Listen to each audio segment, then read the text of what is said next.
I always loved camping, ever since I was a kid. My dad used to take me to different state parks and teach me how to pitch a tent, start a fire, and enjoy nature. He passed away last year, and I decided to honor his memory by going on a solo camping trip to one of his favorite places. Canopolis Lake State Park in Kansas. Arrived at the park on a sunny afternoon and checked in at the ranger station. The ranger gave me a map and told me to pick any campsite I wanted, as long as it was not reserved. He also warned me to be careful of the wildlife, especially the coyotes and the rattlesnakes. I thanked him and drove to the campground, which was near the lake.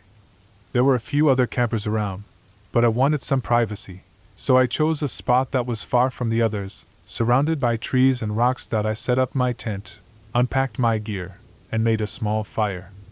I cooked some hot dogs and beans, and ate them while watching the sunset over the lake.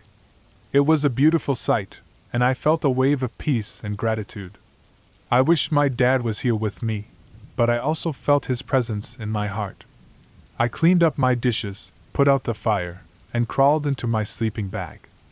I read a book for a while, then turned off my flashlight and fell asleep. I don't know what time it was when I woke up, but it was pitch dark outside. I heard a noise that sounded like a branch snapping. I thought it was probably a deer or a raccoon, and I tried to go back to sleep.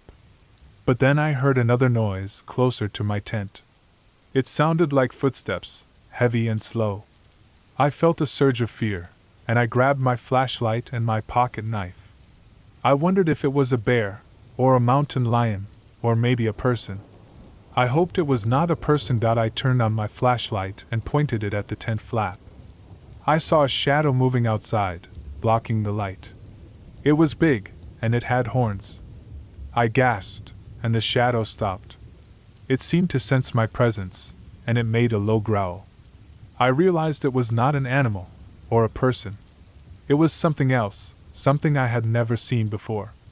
It was a monster. I panicked and I screamed. I stabbed the tent flap with my knife, hoping to scare it away. But it did not flinch. It ripped the tent open with its claws, and I saw its face. It had red eyes, a snout, and sharp teeth. It looked like a goat, but it was not a goat. It was the devil. It lunged at me, and I tried to fight back. I slashed at it with my knife, but it did not seem to hurt it. It grabbed me by the neck and lifted me off the ground. I felt its breath on my face, and its teeth on my throat. I choked, and I felt blood gushing out of me. I knew I was going to die, and I prayed for mercy. I thought of my dad, and I hoped he was waiting for me in heaven. But then I heard a gunshot. The monster dropped me, and I fell to the ground. I looked up, and I saw a flash of light. It was the ranger, holding a shotgun. He had heard my scream, and he had come to help me. He fired again, and the monster fell back, wounded. It let out a final roar, and then it was silent. The ranger ran to me and checked my pulse. He called for backup on his radio, and told me to hang in there. He said he had seen this thing before, and that it was a rare and dangerous creature. He said it was called a chupacabra, and that it preyed on livestock and humans. He said he had been hunting it for a long time, and that he was glad he finally found it. He said he was sorry for what it did to me, and that he would get me to a hospital as soon as possible. I thanked him, and I felt a wave of relief. I was alive, and I was saved. I closed my eyes and I passed out. I always loved camping, but after what happened last summer, I don't think I'll ever go again. It was supposed to be a relaxing weekend with my friends, just enjoying nature and having fun. We found a nice spot near a lake, set up our tents, and started a fire. Everything was going well until we heard a loud splash in the water. We looked over and saw a huge alligator emerge from the lake, snapping its jaws and thrashing its tail. It was heading straight for us. We panicked and ran to our cars, leaving behind our tents and belongings. The alligator followed us, faster than we expected. It was almost as if it was hunting us. We managed to get in our cars and drive away, but not before the alligator ripped one of the tires with its teeth. We heard it roar behind us as we sped off. We were terrified and shaken, but also relieved that we escaped. We decided to find a motel and stay there for the night, and then go back to the campsite in the morning to get our stuff. The next day, we drove back to the lake, hoping that the alligator was gone. We were wrong. As soon as we got there, we saw it waiting for us, lying on the shore next to our tents. It looked angry and hungry. It had torn apart our tents and eaten some of our food.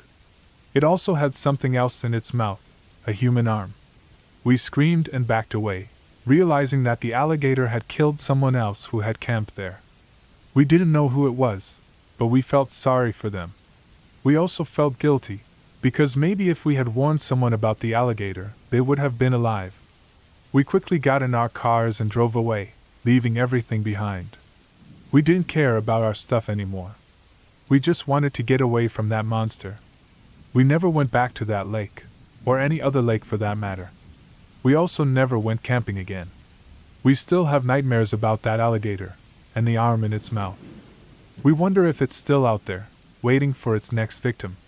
We hope not, but we're not taking any chances. We're staying away from the woods and sticking to the city. Camping is not worth it. I had always wanted to visit Alaska, the last frontier of America. I had heard so many stories about its wild beauty, its majestic mountains, its abundant wildlife.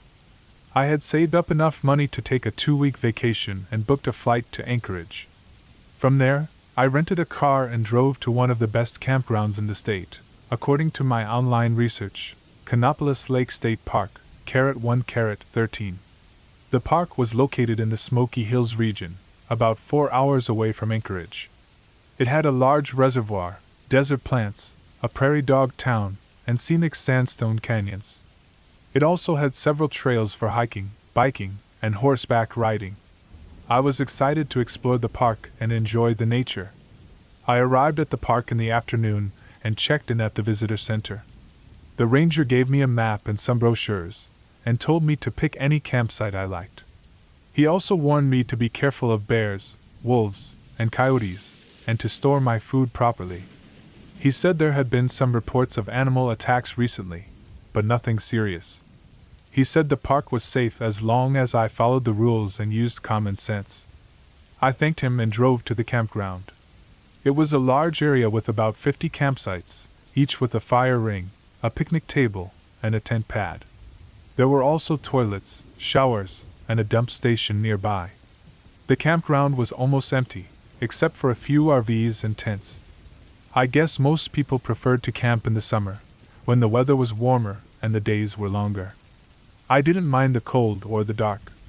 I liked the solitude and the silence.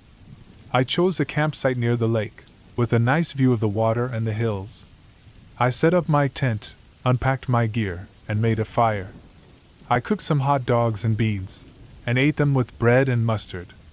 I washed it down with a can of beer, and felt satisfied and happy. I decided to go for a walk around the lake before it got too dark.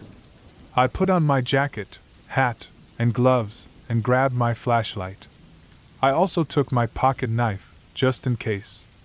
I locked my car and left my campsite. I followed a trail that circled the lake, about 3 miles long. It was a clear and crisp evening, and the stars were shining brightly. I could hear the sounds of the water, the wind, and the animals. I felt peaceful and relaxed. I walked for about an hour, enjoying the scenery and the fresh air. I saw some ducks, rabbits, and squirrels along the way, but no signs of bigger animals. I was halfway around the lake, when I noticed something strange. There was a campsite on the opposite shore, with a tent, a fire, and a car. But there was no one there. The fire was burning low, and the car was still running.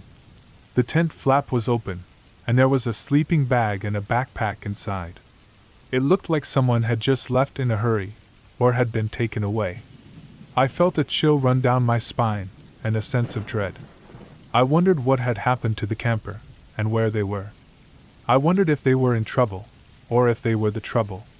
I wondered if I should go and check, or if I should stay away. I decided to stay away. I didn't want to get involved in something that was none of my business. I didn't want to risk my own safety. I turned around and walked back to my campsite, as fast as I could. I reached my campsite and breathed a sigh of relief. I was glad to see that everything was still there, and nothing was out of place. I decided to call it a night, and get some sleep. I put out the fire, and got into my tent. I zipped up my sleeping bag, and turned off my flashlight. I closed my eyes, and tried to forget about the other campsite.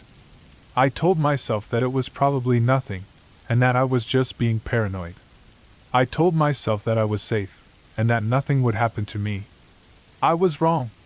I woke up to a loud noise like a gunshot. I jolted up, and grabbed my flashlight.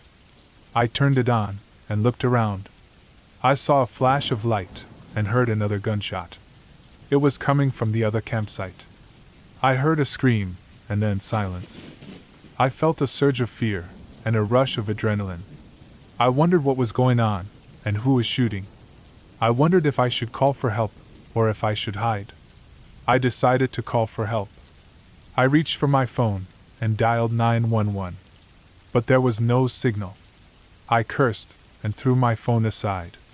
I realized that I was alone, and cut off from the outside world. I realized that I was in danger, and that I had to get out of there. I decided to pack up my stuff, and drive away. I got out of my tent, and ran to my car. I threw my gear in the back seat, and got in the driver's seat. I started the engine, and turned on the headlights. I was about to drive away, when I saw something that made me freeze. There was a man standing in front of my car, holding a rifle. He was wearing a camouflage jacket, a hunting hat, and a mask. He had a crazed look in his eyes, and a twisted smile on his lips. He pointed the rifle at me, and pulled the trigger. The last thing I saw was a flash of light, and the last thing I heard was a bang.